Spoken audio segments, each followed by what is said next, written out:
on LinkedIn, Facebook, and YouTube. So you can, by all means, join us because it is a different experience. Because if you can see Randy always flailing his hands and all the facial expressions and Amilya laughing and smiling, it is actually a treat. So join us on those other social media platforms as well. You can certainly listen on Clubhouse and watch us on YouTube, LinkedIn, or Facebook. Make sure that you can find us. Just look up Amilya Antonetti on Facebook. Look up Randall Kenneth Jones on Facebook or LinkedIn. And certainly you can look me up as well. I'm Tony Rodrigues, your other host here this morning. And you can look us up there at the hashtag GetUpNGrow as well to watch the video.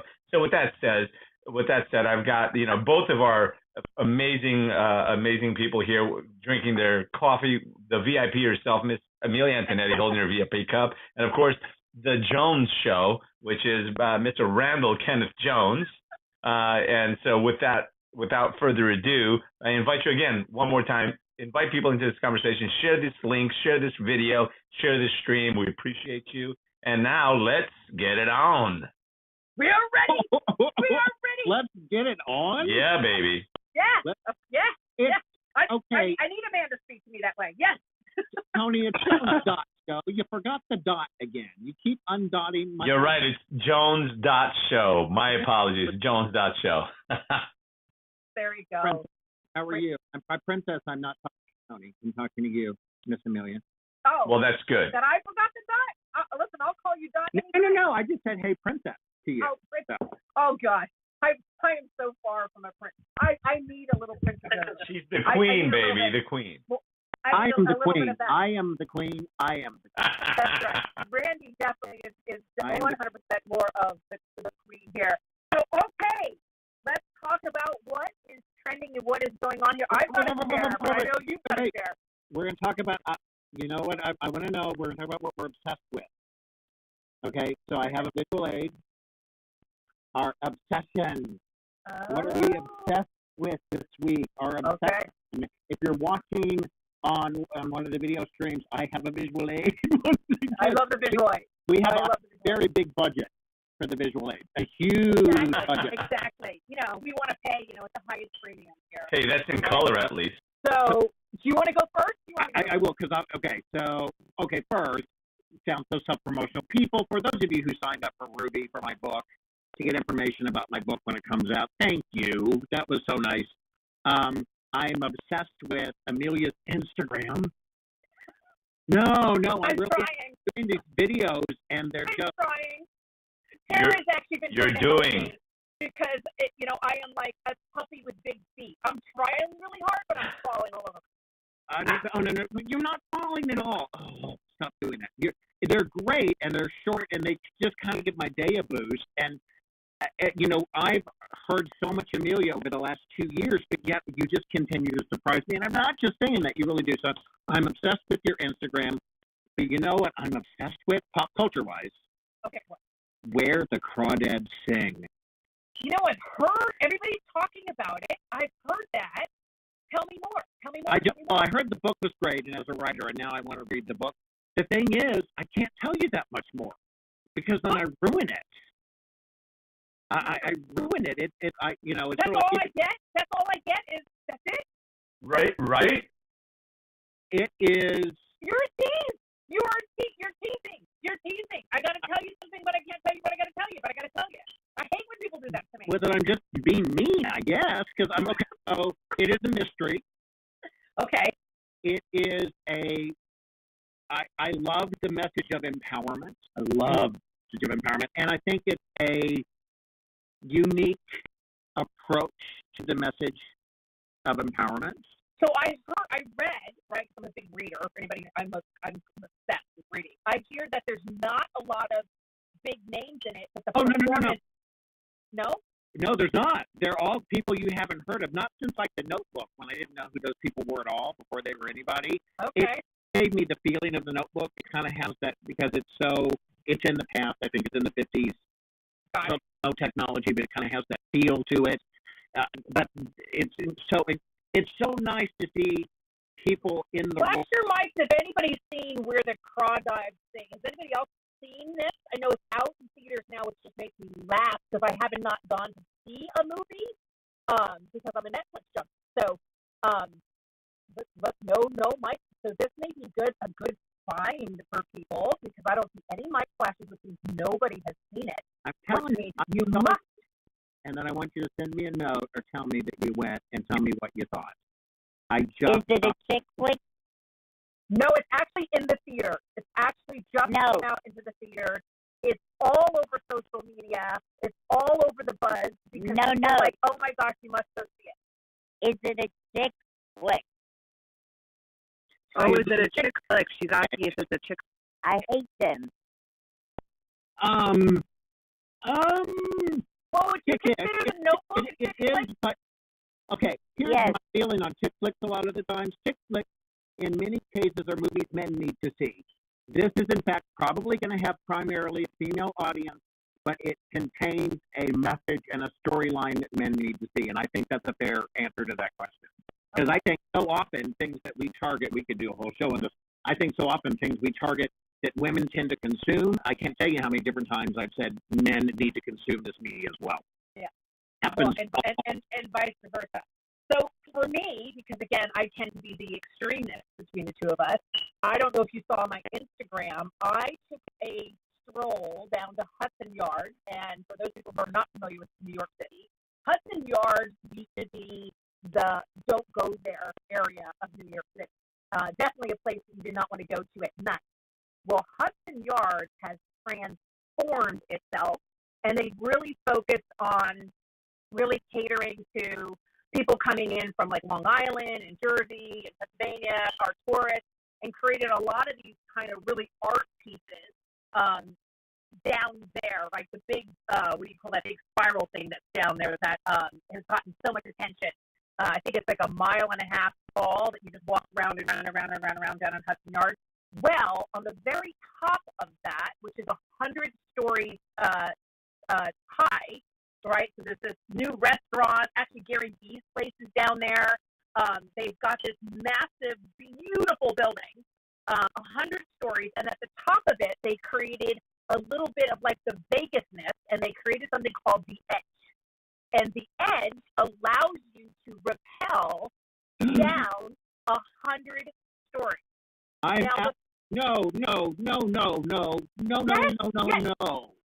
Randy, talk to people about pushing themselves out of their comfort zone. Okay. And here is an opportunity for you to try something. So again, I have a love-hate relationship with height, but I've been going through a lot in my life, so I was figuring, okay, what better way to test if I really am all the things that I talk about. And so that is where you would have found me last weekend. I will go into my backyard and I will kiss an alligator, which will be there. I can find one before I will rappel off a building. I'm telling you. Road trip. I love what you said. Road trip. I will say that there's definitely a coming to Jesus moment as you're come to Jesus when you die. You come to Jesus when you die. I don't know what you don't get. And so it takes a minute before you take this couple of steps. But I will say that the hardest part is that first step. That first step, no different than jumping out of the airplane. That first, you struggle with yourself, pushing yourself to resistance, and then once you lean in, then there's the experience. And so for everybody who happens to be in the Northeast, I highly encourage you to check out The Edge at Hudson Yards. There's my contribution to what does Amilya do on the weekend. That is what I do. I'm proud of you. A round of applause. Nobody be proud of me because I all the way up on the elevator. I was like, I hope I went to the ladies' room. I hope I went to the ladies' room before getting up here so that I do not wet myself as I attempt this. But there is a picture. My daughter was tasked with trying to take the evidence part of it, and I will say that not the best job, but she was definitely not coming with me. I am now obsessed with watching Amilya stretch herself. Thank you. I am now obsessed with that. I do have one more little obsession. I'm obsessed with Tara. Oh, me too. No, listen. Now, Tara's been my obsession way before you knew her. She was mine first, and I'm. Oh no! She's mine now.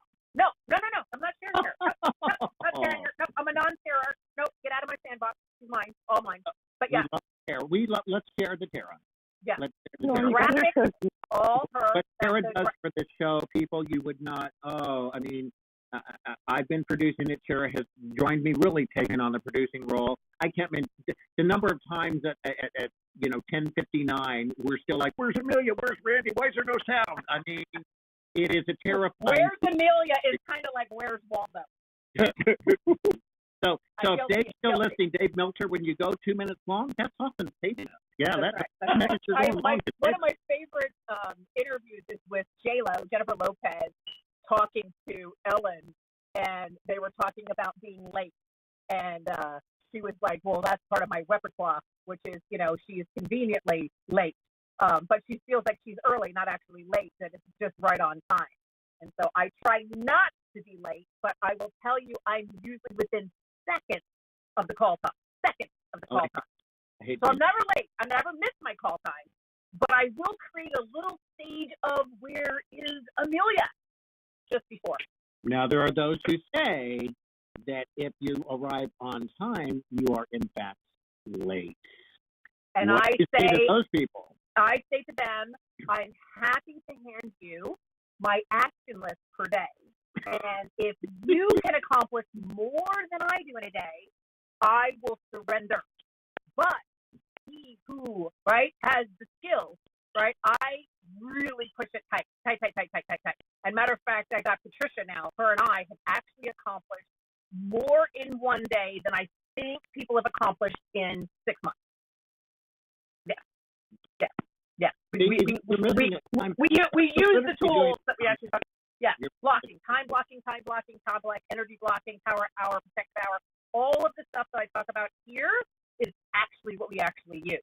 So my other thing is, did you hear some of the chitter chatter that came off of the 9 o'clock hour as we were diving into the difference between happiness and joy? Let me tell you that the things that are going on in my back chat, I've got just as many, wow, we really needed to talk to that, as also, Amelia, please drive off the road. So I have haters and supporters going on the 9 o'clock hour. Some people loved it. Some people not so much. Was anybody here on stage who was here for the 9 o'clock hour?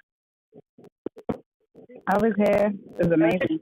Yeah. It was amazing. We got a little bit of both going on. Because I think you trigger them. That's why. Because you actually said it. No. But you know what? We are not responsible. We are not responsible for your triggers. That's all I'm saying. We're all responsible for our own. Amen. There you go. There's definitely some interesting comments of what they would like to do with Amelia. And I'm like, look at Maximilian's comment in the chat. He's like, you definitely hit some insecure nerves last round. Thank you, Maximilian. Say that, Miss Tara. Oh, no, I'm sorry. I just heard Amelia say someone told her to drive off the road. God, I hope not. Yes. That's horrible. Oh, yeah. Actually, and even some language that I actually don't actually understand that I could do with myself, which I was like, I literally had to go up to my 15-year-old and go, what does this actually mean? I've never even heard this term. But that's okay. That's okay, because as a teacher, my job is to reflect your current thought state. And so, yes, many times I trigger, but that's okay. Triggering you allows you to have the opportunity to then choose. And if you choose to stay where you are, I am your biggest fan. No problem. Stay where you are if that's where your comfort zone is. But if you choose to do something differently, then our responsibility is for us to provide you with the tool. But I would just tell you, Randy, there was some chitter chatter going on after the night. It's so interesting because I noticed a tweet that I retweeted this morning from somebody that you and I both know, and we both admire Leanne Tui. Oh, yes. From The Blind Side, who I adore.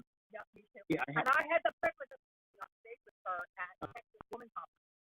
She did my show recently, and we kind of bonded, and I love her. But she had said, she said 50% of the people are going to love what you say, 50% are going to hate. Doesn't matter. You keep your focus, you keep moving ahead, you do the right thing. Just go on. And I personally would prefer if you not drive off the road. That would be, if I get to vote. What becomes interesting is that when people go after the jugular, right? I have no problem if if you don't like my work or have some feelings about me. But what's interesting that has happened over the last several years is that people will go now out of bounds. Or what I'll go, wow, okay, ooh, we're bringing my kids into this. Well, I'm like, all right, right. Well, they go out of bounds because of communication. Right. Because you can say or do whatever you want to do in electronic format. Essentially, no ramifications, no consequences. Now, there could be. That's one thing I think people need to be careful of. I still live by this. The old adage: don't put anything in writing you don't want on the front page of the New York Times. I still live by that. You'll notice I don't even. I'll call you and say I don't want to put this in email, but yeah. because I know that your New York Times is actually, of course, they want to get into your email and they want to steal your email and publish everything Amelia has to say. No, I literally live by that because I think that's still really good advice. Don't put anything in writing you don't want on the front page of the New York Times. And there are consequences. And it's interesting. The other person who said this to me is Peggy Post from the Emily Post Institute. She was, as you know, the director of the Emily Post Institute for like 20 years. And she's like, people, there's another person at the end of that direct message, of that email, at the end of this transmission. Well, I think it gives us an opportunity, right? I'm a big believer in behaviors that you choose how you show up, right? That is your choice. Your response to the situation, right, is to tell about you. It has nothing to do with that. It's all about you, how you respond, which is a skill set because, again, the trigger is challenging, right?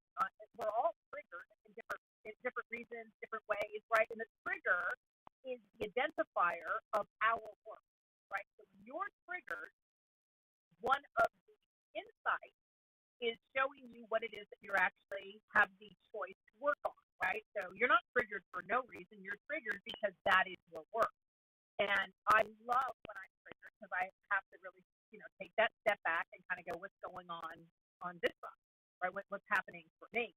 And, the segments that we do and the behaviors that we lean into are intentional, right? We intentionally was like, listen, a lot of people are chasing happiness and they're chasing pleasure and they're not understanding that in the chase with that, you are creating an addictive, right, mindset. The other study that I love about chasing happiness is they've been able to put the correlation between people who chase happiness also struggle with time. They have time management because they're looking for immediate gratification. Okay. And, yeah, right? So I was like, well, isn't that interesting in a report, right? So if you happen to find that you may be feeling like there's not enough time in the day, or if you feel like you're running to catch up to your life, one of those behavior unwinding tools is to say, are you looking to feed yourself happiness? Because happiness and time are connected in the brain, and happiness, again, is temporary, which means that temporariness is finding its way onto your calendar. That's an interesting food for thought. Amelia, can I jump in? This is Dr. Healy. Can I add something to this? Yes, please. Yes. I wanted to mention it at 9, but the conversation was so rich. Tying all this back into addiction as well, and even the conversation you had about, procrastination and almost being late, but always on time.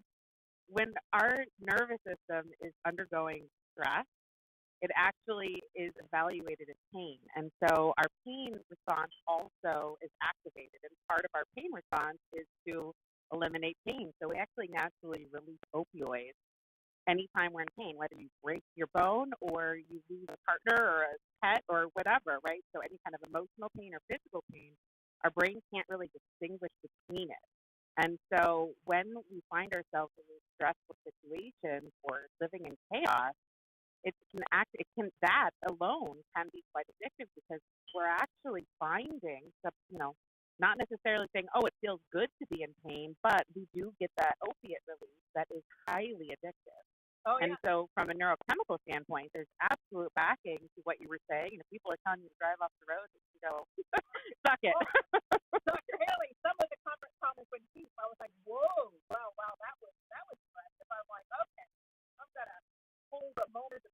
you, sir, because it seems like you got a little bit of pain going on over there. You might need a hug, right? And so probably unconsciously was like enjoying that pain. You know, people will find themselves and put themselves in situations that are painful, and then they can become addicted to it because it's just like using an opiate on the street. You naturally are releasing these chemicals that can be highly, highly rewarding and addictive, even though you know that it's not healthy. You still can't stop yourself from procrastinating or from putting yourself in really stressful situations because now you're tapped into this addictive neural circuitry, and it ends up being pleasurable. Chaos. They love chaos. Yeah. You know, when I try to explain, so I'm in Manhattan. People that are watching, right? You can see right behind me. And when you're in New York City specifically, but I would make the assumption in most cities, the pace that is our normal to walk from one place to another is very fast. And if you happen to be visiting, the New Yorkers will literally plow over you or push you to the side, right? Because we are moving and grooving. You don't realize the pressure and the stress of that pace until you go to a different, I'm just going to use a more Midwestern city. And I noticed it. Come to Naples, Florida. We are going at a snail's pace, man. Right. And so it's one of the first, I love to travel. It's one of the first things that I realized, right, is that, you know, I just was in North Carolina. I was in Charlotte, my good friend Joy Farley down there, and I was like, why is everybody on slow? I couldn't figure out what was weird because I'm like, people are scrolling, and I was like, oh my gosh, look how hard I am because my norm has actually gotten a few steps beyond what is healthy, right? I'm not going to say right or wrong. What is actually healthy for Amelia? But you don't realize that you're in chaos until you actually step out of it, right? And that's just like one example. But we do this with our calendars, right? I love when I review people's calendars, and they are so packed tight that there's no room for reflection. There's no room for growth. There's no room for anything. And I'm like, until you make space to grow, you're not going to grow. It's an intentional spacing, right? To give yourself that. You know, when you study some of the calendars of some of the greats, right? Some of the most great mad inventors, leaders, whatever. You know, Warren Buffett comes to mind, right? I had the pleasure of working with him when I was younger. Bill Gates is another one. They intentionally have thinking and reflecting time on their calendar, right? 50% of their time is actually spent in absorbing knowledge. You see this with a lot of the successful habits, that the morning is actually spent absorbing. I know for myself. I want that. What? I want that bad. You can have it. You can have anything you want. Life is by your design, right? 100% your design. I mean, for me, after my gratitude journal, and I meditate, I do my gratitude journal, and then I feed my brain before I then go and hit the gym. And we just lost your face, but we can hear your voice, which is good. I realized this. I told you that we were having those weird storms over here, and I think we lost power. But I'm gonna go take a look at it. Screen right now, it's sort of like Hollywood squares gone wild. The boxes moving around. Can I tell you something though? The first time you did my podcast, I'm going to tell this story again real quickly. Here is a woman we meet who gets on a plane during a pandemic and flies to Naples, Florida to meet me in person to do my podcast because of the connection and her desire and goal to make. I don't even people know what Naples, Florida is. Yeah, well, I mean, the fact that you flew it all to me to present the very best version of you that you could and have the best connection possible with me, I still think it's extraordinary. But you know what really sticks with me from what you said on that show, and it relates to this, is why some people seem to always be surrounded by chaos, why some people always are surrounded by drama. Why, and the comment you made, and this is the most commented, I haven't told you, this is the one thing you said that I've gotten the most comments on, is that is the space where they are the most comfortable. And that's the thing that I hear up the most from people who still listen to that show. because we all know those people that seem to always be surrounded in drama. But that's what they want, I suppose. Oh, goodness. It is indeed. I'm not going to leave you here hanging. Talk about chaos. I am listening at the same time. I'm trying to reset. I was like, And by the way, Amelia, that Tony and Randy have the show without Amelia, and we'll. and she's definitely the better looking of the bunch. I'm here. I am multitasking. I'm trying to find power. Well, I will also, for those of you following us on the screen, if you're wondering, am I trying to look like Tony? I am. Tony and I are going for. Actually, I shave. I shouldn't shave. We're going for an identical look. So we are. I'm going gray, trying to catch up with you. Are you going? Oh, you're going gray on the side. Well, I am. People say you're salt and pepper. I went, oh, the salt is overtaken. Yeah. Hey, listen. You know what I always say? I don't care if it goes gray as long as it doesn't go away. Well, actually, what you said to me earlier, you, I believe, said that my head was too big to be bald. I know. My head. My head was too big to be bald. I actually said my head was too big to be bald, so I'm grateful to have hair. Yeah, but yeah, tech issues. Tony, I wanted to find out, like, where can we, because I'm happy to have promo now and to see you guys.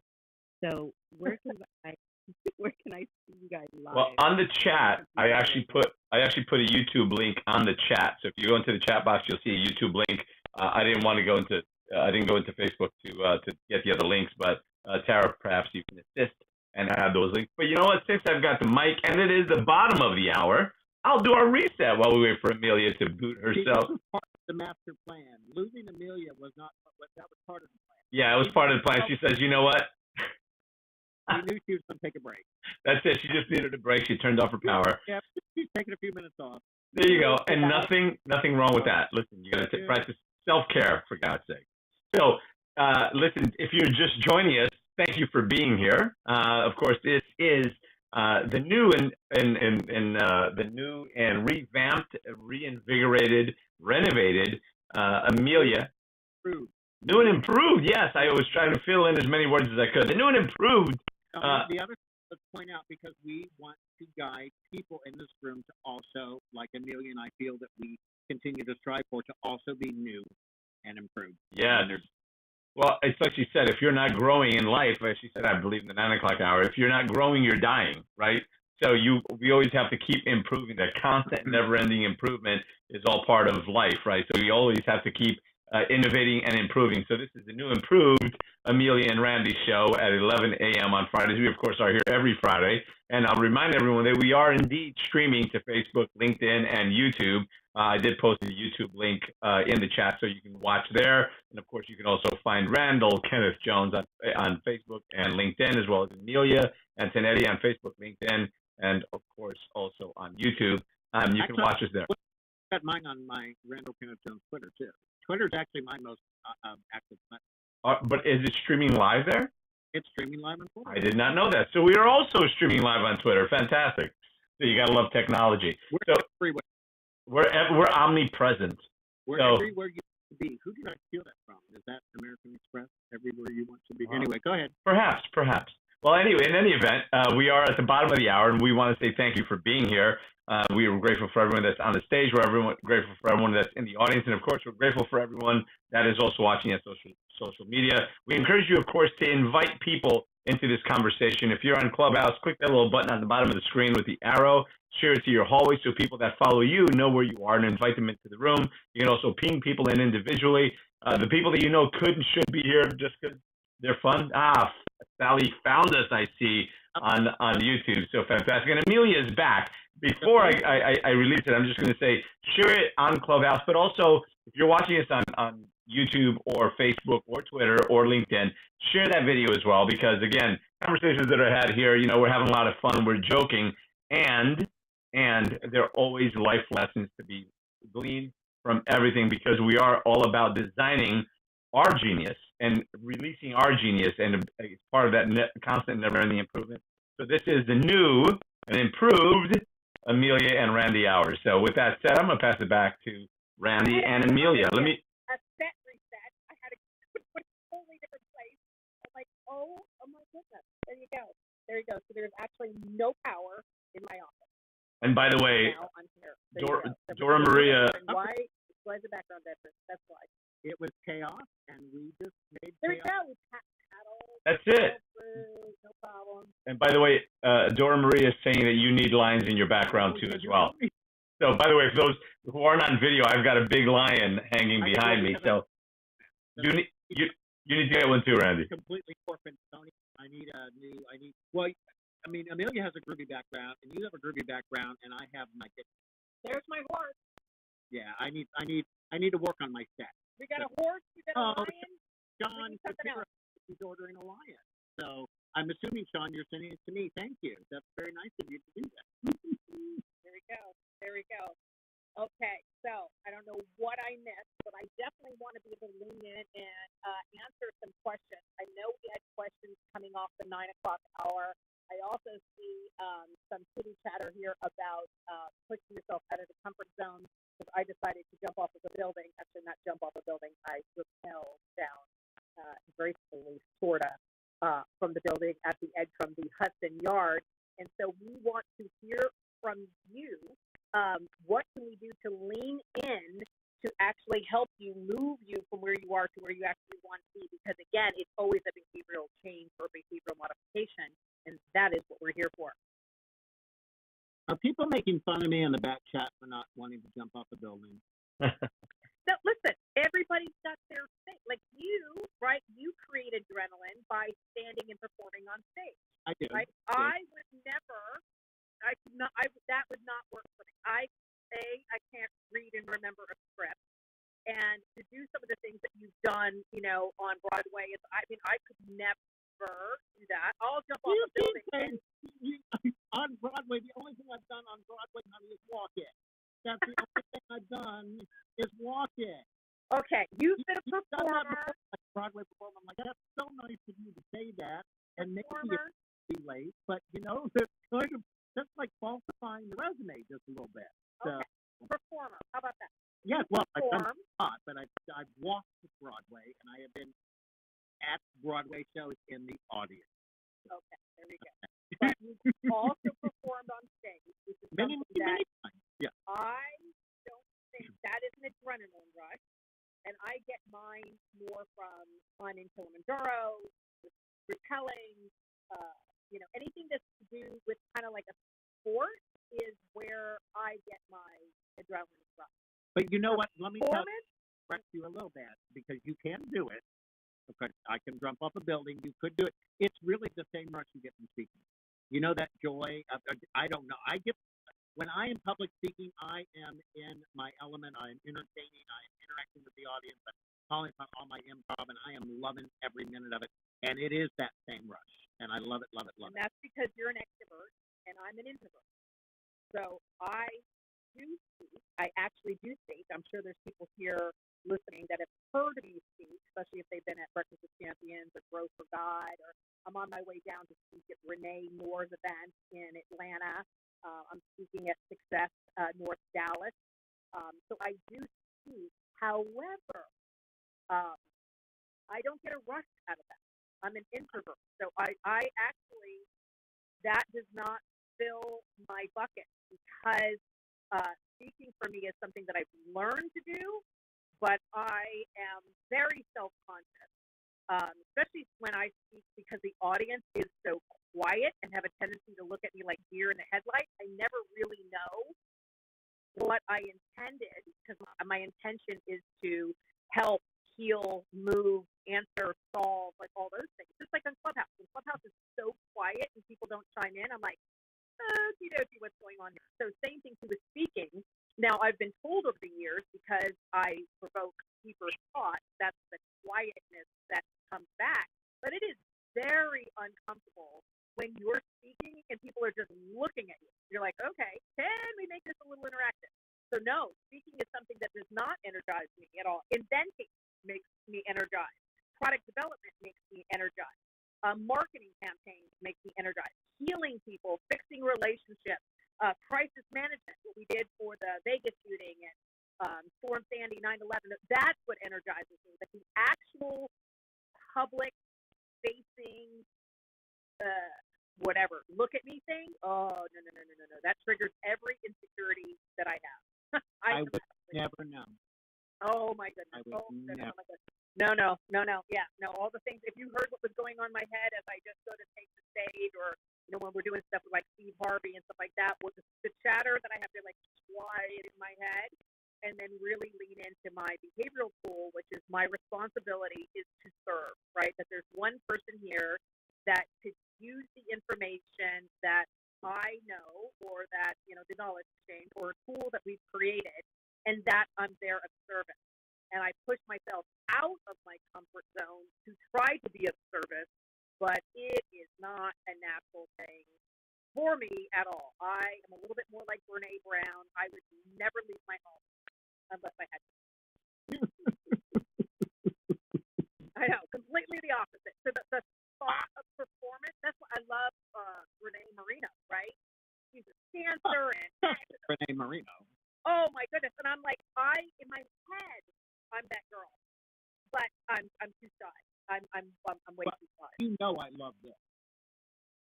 Like you and me just doing this, I love it. I love this. And listen to me. Oh no, I love this. I'm breathing my way through. Okay, we gotta open it up. We need people to talk to. Okay. Hello, people. Hello, people. Hello. By the way, if anybody wants to know what we look like on video, I didn't shoot a video, but I did post a picture of my screen on my on my profile. So now this is what we look like. Oh, look at you go there, Tony, Mr. Okay, being like super creative and stuff. There you go. Awesome.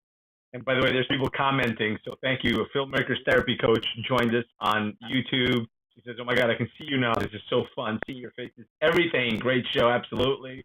Happy Friday, says Sylvia Spivey.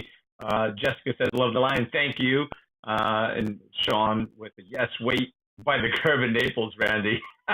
Make sure you're wearing sunblock. So, love it. Awesome. So is there anything that we can answer for those people who were here at 9 and rolling over here, or is there anything that we can do to unlock or unstuck where you currently are? Oh, and the other thing too, Dr. Finance is here. I'm actually doing a kitty chatty with him this evening at I think 6:30, 6:45 tonight, Friday night, because he has his show every Friday. And I have the honor to jump in and get to play with him a little bit this evening. And he and I did a really fun podcast because he dove into like my childhood, like where Amelia became Amelia, which we're still trying to figure out how Amelia became Amelia. But I'm a work in process. So Dr. Finance, thank you for being here. I can't wait for this evening. That's going to be a lot of fun. Hashtag kitty chatty. Chitty chatty? Hashtag kitty chatty. Kitty chatty. You're going to kitty, so I made it a hashtag. Chitty chatty, yep. Ooh, kitty chatty. Yeah. Oh, that's awesome. That's awesome. And I see some of the little comments happening here too. This is so fun seeing you guys' faces now. Everything's great on the show. Appreciate it.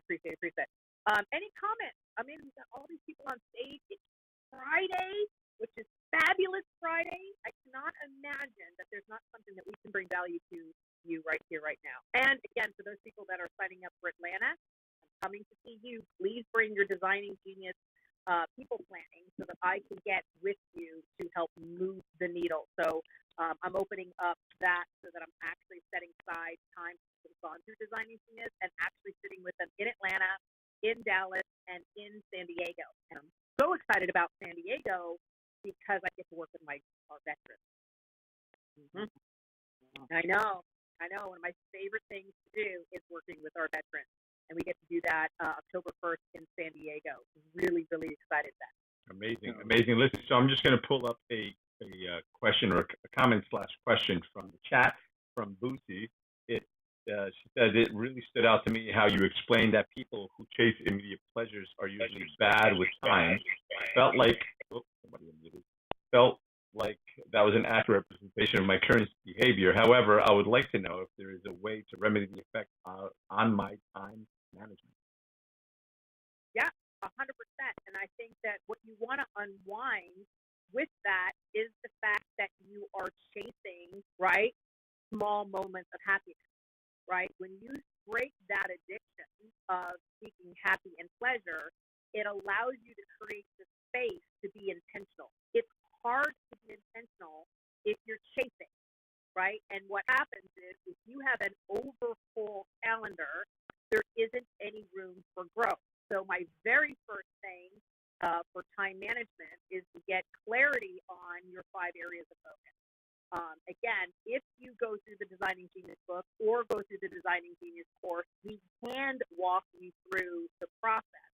But if you choose not to and want to do it on your own, think about, right, you can't do more than 5, right? 3 to 5 is ideal. The 5 things that actually make up your life. And by deleting the noise is what creates the impact, right? But with that preciseness, right? So if you're like, okay, self has to be one of them, right? You have to be at your highest and best self. And to be the best person, you have things that you require, right? And it's different for everybody, but, water, nutrition, movement, right? Feeding your brain, feeding your body. What is that impact that you want to leave? And so that's in bucket number 1, right, of your area of focus. And then what's the next thing? Maybe your partnership is important to you. Maybe being a parent is important to you. Maybe being a member of the community is important to you. Maybe wealth generation for you is important, right? You need to figure out what are those 5 areas and then using the behavioral tools to water them with your highest and best self. We call it power hour and protective hour. Watering those 5 areas consistently every day before you do anything else. So if you water your areas every day, it is impossible not to have movement. It literally is impossible. And it's the focus and the clarity that allows you to have impact. And so if you have a time challenge, it is because you are spread all over the place and you are lacking the discipline of consistency. So that exercise that I'm walking you through right now is going to allow you to choose what is actually important.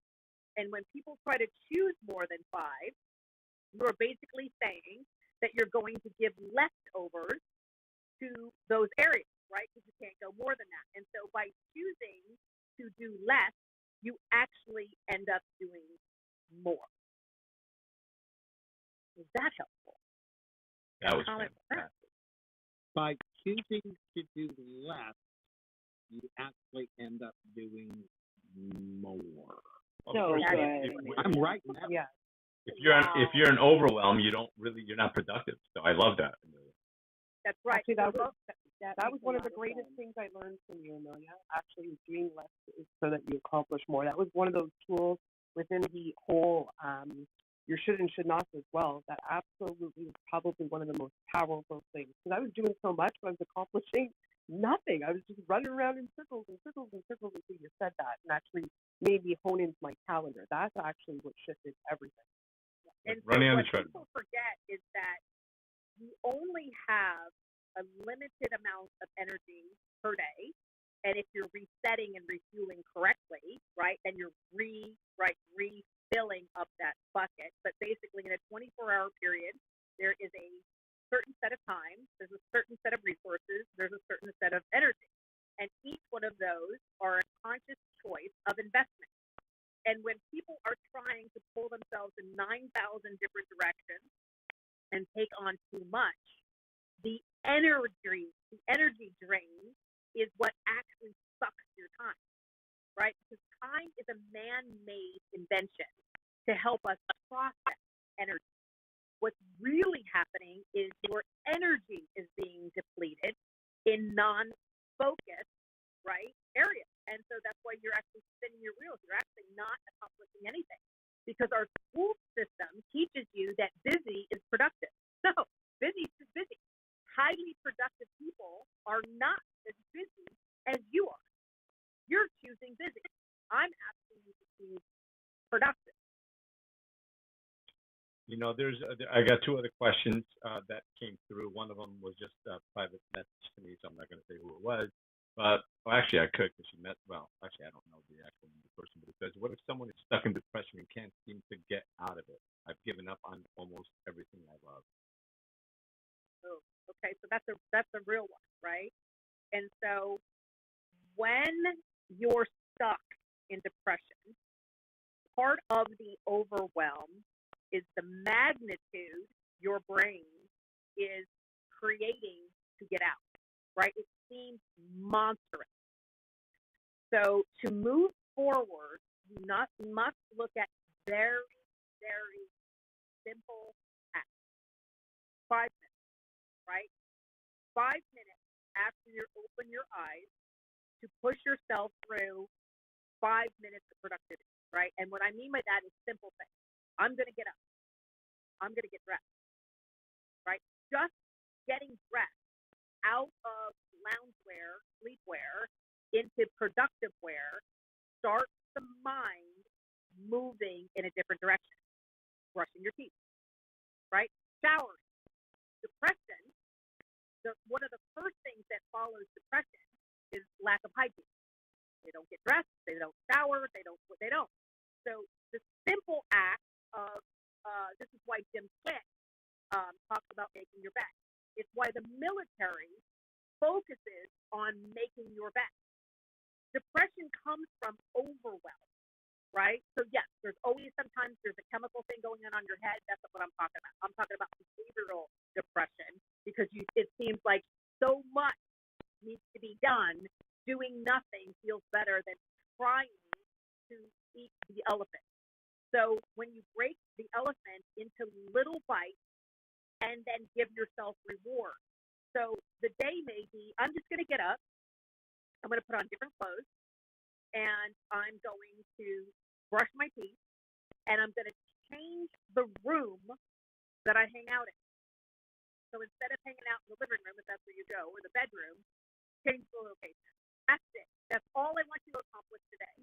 And then rinse and repeat. Do it again. Do it again. And what happens is you're going to start to get a different chemical release in your brain, which is not going to solve all of your depressive things. But what it's going to do is start building that you can. That you can. And when the brain has hope, other things can follow. But part of depression is losing hope. That's why faith is so important. No, don't make sad face, Randy. No, don't make sad face. No. That's really not that. I'm very touched by that. I'm very touched by what you just said because to a certain extent, I think at different times I can relate. Oh, we all can. We all can relate. We all can relate. There is not a human alive that does not have that day that they go, I want to pull the covers over my head, and I just don't even want to face what's in front of me. And that's a real feeling. That's a real feeling. It's overwhelmed. It just seems like too much. And so it's a practice to say, I'm only going to do one thing. I'm only going to do one thing. And that one thing is I'm just going to get out of this bed. That's what I'm going to do. And then to make getting out of the bed sticky is to take a shower or change your clothes, right? It's small steps. And then rewarding just that progress. The problem that keeps depression alive is that you start to, well, that's not good enough. Getting up and getting dressed, right? That's not enough. Who says that's not enough? Trust me, the days that I pulled my happy ass out of bed, that's all I could do, and that was enough. That was enough. It's Linda Stallman's book. We had her on just a few weeks Oh, ago. yeah. Hired, actually, to interview 50 people who had been through trauma, and literally a huge chunk of that book is their advice. And I almost said it, and you said it. Get up and make your bed. You know, another person said volunteer to work with animals. They'll make you feel good. So different things, and it's fascinating to go through Linda's book and see all the advice from all these different people that she talked to on how to lift themselves up. And it really is. I just want to jump in. Yeah, I just want to jump in and say that, you know, when people are stuck in depression, it's because they don't have a compelling future. They don't see tomorrow as being better than today. They're hopeless. Like, this isn't going to get better. It's about really shifting that mindset, and really important to surround yourself with people that are going to lift you up, not keep you down. It's a really important component of it. But get yourself a compelling future. have somebody help you see that light, because when you're stuck, it's because you don't have a compelling future. You don't see things possibly being better than they are. And the reality, my friends, is the best is yet to come, regardless. What Clubhouse did, right? I mean, it's easy to get sucked into sitting on the couch and watching, 9,000 series of Netflix, right? Clubhouse allowed, especially during the pandemic, allowed people to connect, interact, talk, hear different perspectives, hear different things, see honesty, right?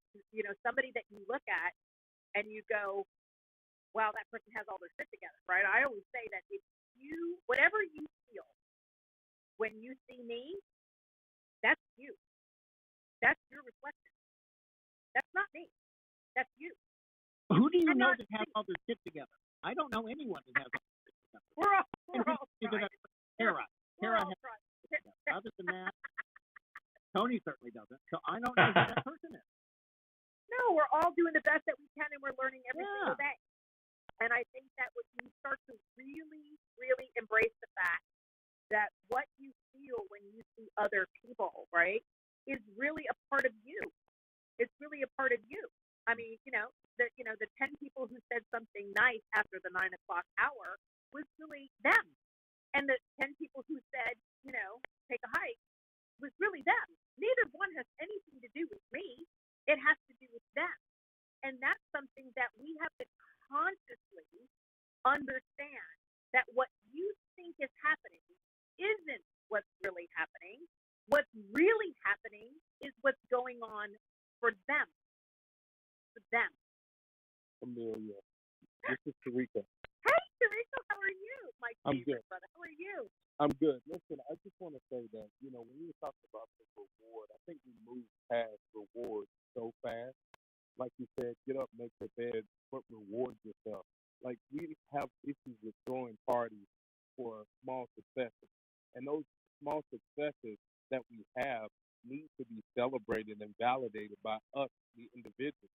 When you learn to celebrate those small steps, then it creates a habit of celebration in your life that creates an environment of joy for you. And so I think people really need to hone in on, you made your bed, throw a big party. Just like you can go into the pit of despair, well, go into a party for yourself because you're doing those things and making those steps. It's necessary. Oh, celebrating your wins is so necessary.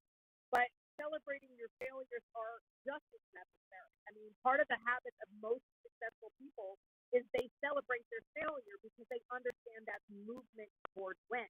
And for me, that's why I compare myself only to where I was yesterday. It's the only comparison that I ever do. I don't compare myself to anybody else. Nobody knows the journey like I do. And I only compare myself to yesterday to be able to point to small steps of progress. So if I've made my bed today and I did it yesterday, hoorah, right? If I was able to, hold myself, more accountable, if I was able to, whatever it is, it's just comparing yourself to yesterday. And that will get you off. But yes, Tarika, 100%, people celebrate everybody else outside themselves, and they've lost the ability to celebrate themselves. You are living somebody's dream. Never forget that. That's right. As shitty as your life may be, it may be the life somebody else aspires to. And here's one thing to add to that, Amilya, if I may, is that most people, when they have a victory, regardless how small, not only do they not celebrate it, but even if they did celebrate and pat themselves on the back, it's just once today, maybe once again later on, maybe even the next day. Most people actually like push it away and say, no, there's no big deal. It's nothing. Big deal, I did that. So did everybody else. So they don't really acknowledge themselves and reward themselves with an ice cream or with jumping off a building like you just did. But they don't reward themselves with the things that they love. In contrast with that, when they mess something up, when they make a mistake and they fail, they beat the crap out of themselves verbally, mentally, emotionally, all freaking day. But you know what? At least tomorrow comes and they don't never do it again, right? Wrong. They do it again tomorrow and the next day and the day after that, and 5, 10, 20 years later, they're still doing it. Show yourself some grace. Show yourself some grace. And I think that's why some of the behavioral tools are so important, right? Step one is to get your thoughts out of your head and onto paper or onto a doc. Because if you actually write out what it is you're saying to yourself, that allows you to have the objectivity. That's why you cannot talk in your own head. Get it out of your head, because now you have the third person's perspective. And when you see the third person's perspective, you start to see how toxic you are to yourself. Because in 99% of the cases, you would never say those things to another human being. You absolutely would not. And I think in learning healthier behaviors, that is the practice. That's why journaling is so important. Get it out of your head. Free write. It doesn't have to make sense. Just you can doodle, you can write, you can just do a bunch of words that are in your head, right? It doesn't have to make any type of sense, but you've got to get the noise out of your head so that you can learn to be objective.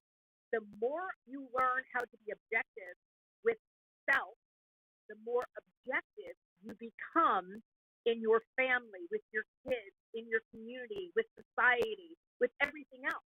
But if you don't practice being objective with your own thoughts, then you're very limited on somebody else's. Hence, why you're bitten by judgment. If you want to cure judgment, easy. Start being objective. Being objective, the behavioral tool is get what you're thinking out onto something else. We're running out of time, so we got to do our. Can I add one quick thing to that? Sure. I'm sorry to interrupt you. Go ahead. I just wanted to. I didn't want to miss this moment. The brain dump is such an incredible thing. My two teenage daughters, when they get stressed out about school or classes or homework, I say, all right, take everything you have to do today or this week, brain dump it onto paper, and then check things off. So once they have everything off of their brain that's like rattling and like stressing them out, they're so much better and so much nicer. So the brain dump is a beautiful thing. I just wanted to add that. Right. And so Sally, was that Sally? Yes. I think it was. Yes. Yes. Sally, I love you, Sally. So here's an energetic reset. So when they do the brain dump, have them physically cross off the paper what they have no control or impact on. Energetically, when they strike it out, they're energetically detaching themselves where they have no power.